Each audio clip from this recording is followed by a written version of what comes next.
Hi Blues, how are you? Chelsea really do not give up on signing a player from another club, and even after several negotiations, they are still firm in that goal. And we're going to check. But attention, for you to keep following these news and also others, remember to leave your like, subscribe to the channel so you don't miss any news from your favorite team, and also subscribe to the notifications. Okay. So let's go. Chelsea resumes negotiations and presses Benfica to hire Enzo Fernandez. The saga of hiring Enzo Fernandez gained another chapter this Sunday, the 29th. After unsuccessful attempts to hire the Argentine midfielder in early January, Chelsea seem not to have given up on the deal. In a last attempt in this transfer window, Chelsea reopened negotiations with Benfica for the signing of Enzo Fernandez.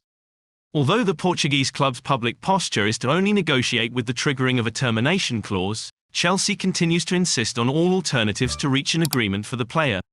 The first intention of Chelsea's board is not to activate the €120 million clause required by Benfica, seeking more viable alternatives, such as a better payment structure and the inclusion of players in the agreement.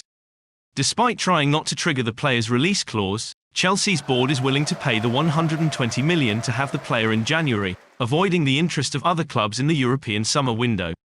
David Barnard and Christopher Vivell are involved in the negotiations for Enzo Fernandez, Jorge Mendes being the third party actively involved in the last few hours. But this Monday, Todd Burley, Bedad Egbali and Paul Winstanley must travel to Portugal to advance the negotiations and close an agreement for the transfer of the player.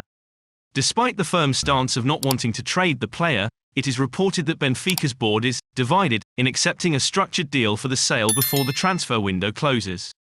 With contractual terms already agreed with the representatives and the player, Chelsea offers Enzo Fernandez a 7.5-year contract, with an extra year as an option.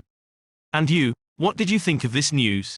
Do you agree, or not? Do you think the Blues really have to keep pushing, or not? Leave your opinion here and remember to like the video and subscribe to the channel to keep following these and other news. To the next.